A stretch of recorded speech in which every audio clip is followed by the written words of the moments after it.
Last but not least, as we, I don't know how we say that in French actually, so I say it in English. J'accueille maintenant Émile Lombardo. Bonjour, Émile. Bonjour. Bienvenue, bienvenue parmi nous.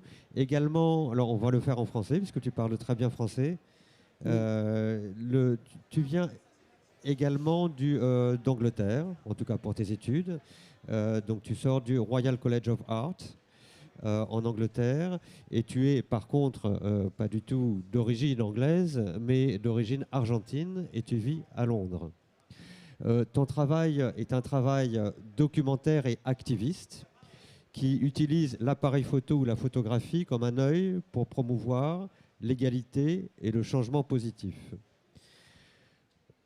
Ta photographie documente la vie et les récits des autres, mais s'intéresse aussi à ta propre existence, comme on va pouvoir le comprendre. Et tu considères ta pratique comme une méthode d'exploration de ta propre identité de genre et de sexualité. Et tu considères ta pratique comme une méthode d'exploration de ta propre identité. Entre janvier... Oula, on va remettre dans le bon sens ces images. Entre janvier et avril 2021, tu as parcouru 600 km autour de Londres à la rencontre de personnes transgenres et non-binaires. Donc dans une période un peu compliquée encore de Covid, avec des cheminements complexes, tu vas nous raconter un petit peu ce travail qui est la série qui est présentée dans le cadre du programme Carte Blanche étudiant. Cette série s'appelle Unending Sunday Morning et c'est une documentation photographique de nos expériences uniques et de nos sentiments d'isolement, de séparation et de lutte pendant le confinement du Covid-19. Alors peut-être que tu peux, en attendant qu'on ait les images dans le bon sens, revenir un petit peu sur ton parcours et sur cet engagement d'activiste et de photographe, d'artistes documentaires particuliers pour revenir après à cette série que tu présentes ici. Oui, tout à fait. Merci. Donc, effectivement, mon travail porte... en fait, il existe un peu entre le documentaire et l'activisme parce que j'ai envie d'utiliser mon travail photographique comme une manière de aider la communauté trans en particulier parce que c'est une communauté qui, en termes de visibilité et de représentation, elle est souvent très peu représentée et parfois très mal représentée. Et l'idée, c'est de pouvoir... je crois que parfois dans le travail documentaire, il y a souvent... on peut avoir souvent un peu de voyeurisme ou d'une manière de montrer l'autre et de s'attacher un peu à ce qui les rend différents, avec un regard, un gaze qui est un peu voyeuriste. Et mon idée, c'est de pouvoir...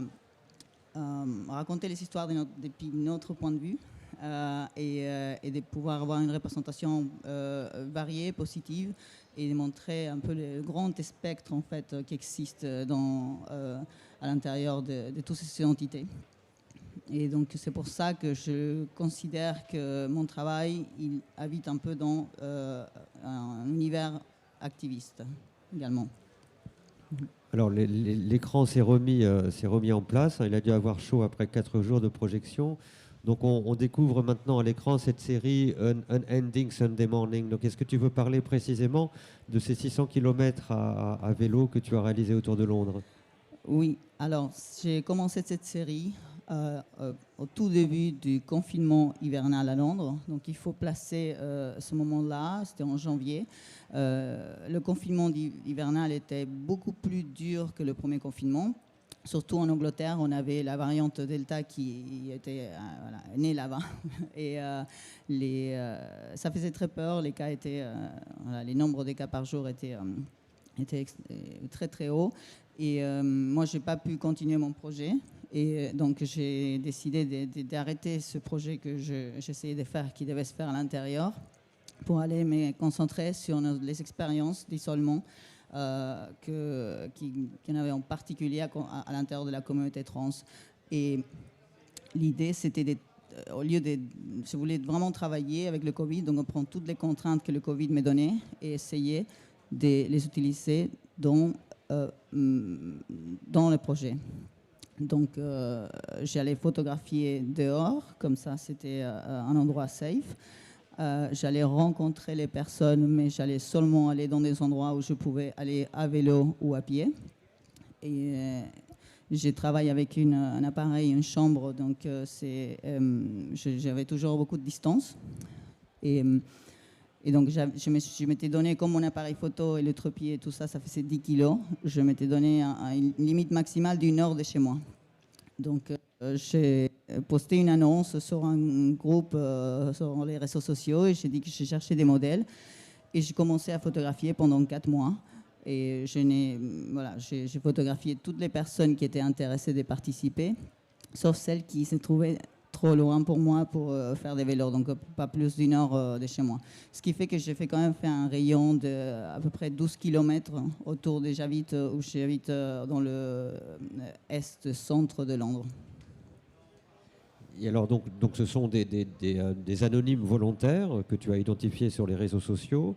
Et pour quelles raisons ont-ils été volontaires? Comment se passait cette rencontre? Pourquoi étaient-ils là? Je pense que les gens avaient à ce moment-là, je pense qu'ils avaient vraiment besoin de connecter. Et donc quand j'ai posté cette annonce sur un groupe Facebook, c'était en début janvier. Honnêtement, je ne pensais pas que les gens allaient répondre parce que personne avait vraiment envie de sortir de chez soi. Et je me suis dit, est-ce qu'ils vont vouloir rencontrer un étranger qui arrive chez eux à la porte? Et en fait, j'étais très surpris, mais ce même soir, j'ai eu une vingtaine de personnes qui m'ont contacté. Et souvent, je leur ai demandé après, pendant le shooting, pourquoi ils avaient répondu. Et la plupart, ils m'ont juste dit, j'avais juste envie de rencontrer quelqu'un, j'avais juste envie que quelque chose se passe, de différent, qui me sorte en fait de cet isolement. Mais c'est vrai que pour ces personnes transgenres, c'est un peu un double emprisonnement. C'est déjà la difficulté d'être reconnu et de pouvoir rencontrer des gens en temps ordinaire, ajouté à cette problématique du confinement ou de la pandémie qui rend les choses encore plus difficiles. Répondait effectivement à une attente chez eux importante, vraiment profonde. Oui, tout à fait, parce que il y avait pour moi c'est une manière de vraiment explorer qu'est-ce que ça voulait dire, le concept du domestique, le concept de rester à la maison pour les communautés marginalisées. Donc la pandémie a affecté tout le monde, mais souvent les communautés marginalisées ont été plus affectées que d'autres. Et dans le cas des personnes trans, mais aussi des personnes queer en sens large, la plupart dépend. On a vraiment besoin de ces endroits safe, ce qu'on appelle les safe spaces, où on va pouvoir se rencontrer, on va pouvoir être avec des personnes qui ne vont pas nous juger, où on va se sentir accepté. Et donc, dans plusieurs cas, des gens devaient rester enfermés chez eux dans des environnements qui n'étaient pas des environnements où ils étaient acceptés, avec des familles transphobes. Je me rappelle qu'une personne m'avait dit une fois, elle m'a raconté son histoire qui était assez triste. Et il y avait un message qui revenait souvent dans le gouvernement anglais. Il disait tout le temps la même phrase. Il disait « Stay at home, save lives ». Et en fait, cette personne, elle m'a dit le message « Stay at home, when you don't have a home, it's really hard to hear ». Et donc, je me suis dit, effectivement, moi, voilà, c'était pas vraiment un moment facile pour tout le monde. Alors, on a bien compris les contraintes du dispositif technique lié au Covid, mais tes photographies, elles ont aussi une approche particulière dans les niveaux de gris, dans la lumière, alors évidemment la distance, mais surtout l'attitude que tu as, que naturellement ces modèles ont eu, mais dans lesquels tu as choisi, toi, dans ton editing ou dans ton instant décisif, d'aller capter quelque chose de particulier. On a des images très douces, très fortes, très dignes qui ressortent. Oui, merci. Je pense que bon, au-delà d'utiliser un appareil large format qui nous donne une résolution et plein de détails, il y a aussi, je pense, la la connexion qui se crée avec les modèles, parce que c'est pas facile d'utiliser un appareil grand format. Les modèles doivent rester dans une position pendant longtemps et on ne voit pas vraiment ce qu'on photographie, parce que au moment où on prend la photo, on n'est pas en train de plus voir ce qu'on photographie, parce qu'on a mis un film derrière. Et donc, je pense qu'il y a vraiment, pour moi, s'ils sont cette intimité, c'est parce qu'il y avait juste une connexion qui passait. Et moi, mes shootings, je ne contrôle jamais ce que les gens veulent faire. Je leur disais toujours de s'habiller comme ils voulaient, de faire ce qu'ils voulaient, de se poser de la manière dont ils voulaient. J'allais juste peut-être choisir un endroit parce que la lumière était mise à côté de la porte, à côté de la fenêtre, voilà, ça dépendait. Mais pour le reste, je les laisse vraiment, c'est juste une conversation. Et au bout d'un moment, je dis, là, on va faire la photo. Et donc, je fais la photo et après, on continue à parler. Et donc, je pense qu'il y a une atmosphère qui est très relaxée. Voilà. Je crois que la parole et la place ou la dignité donnée à ces personnes sur des questions d'identité et particulièrement de transgenre, elle passe beaucoup par cette complicité forte entre les modèles et l'artiste ou le photographe. Je prendrai un autre exemple auquel me font penser tes images. C'est un travail réalisé dans les années 60 par le photographe suédois Christer Strömholm sur les Amis de Place Blanche, qui s'appelle les Amis de Place Blanche, avec des transsexuels qui vivaient Place Blanche à l'époque, où on avait même pas, encore moins, enfin là aujourd'hui on a le droit, mais on est moins représenté, mais à l'époque il y avait vraiment cette impossibilité d'exister en tant que transsexuel. Et le photographe était vraiment le complice qui permettait au regard, à l'expression, de se manifester dans la dignité et dans l'existence. Et on ressent ça aujourd'hui, en 2021, très très fortement dans tes images. Et d'une certaine manière, tes images sont fortes, mais on souffre qu'elles soient encore nécessaires pour permettre à tout le monde d'exister librement, finalement. Oui. Bien sûr, elles sont vraiment très nécessaires. Parce que malgré, bien qu'on a fait beaucoup d'avance et qu'aujourd'hui on n'est plus du tout au même niveau que dans les années 60, là, pendant le mois de novembre, par exemple, c'est une période très importante pour la communauté trans dans le monde, parce que c'est ce qu'on appelle le Trans Remember Week. Et c'est le moment où on remembers de toutes les personnes qui ont été tuées dans le monde à cause de la transphobie. Et cette année, c'est l'année la plus deadly, la plus mortelle, en fait, depuis... Voilà, des autres. Donc, bien qu'il y ait beaucoup plus de visibilité et de représentation, paradoxalement, les gens sont toujours pas acceptés. Il y a encore beaucoup trop de violence et beaucoup trop de discrimination.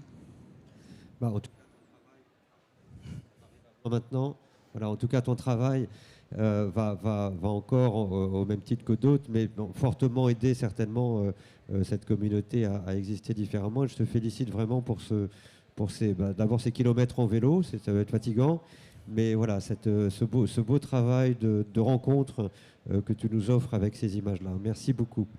Merci. Je veux vraiment remercier pour cette opportunité Paris Photo, Picto Foundation et Gare SNCF, parce que c'est incroyable. Surtout pour mon travail, l'exhibition à la Gare du Nord en ce moment, je ne pouvais pas penser à un meilleur endroit quand je touche à des sujets de visibilité, d'être dans une gare où il y a 700 000 personnes par jour qui la visitent.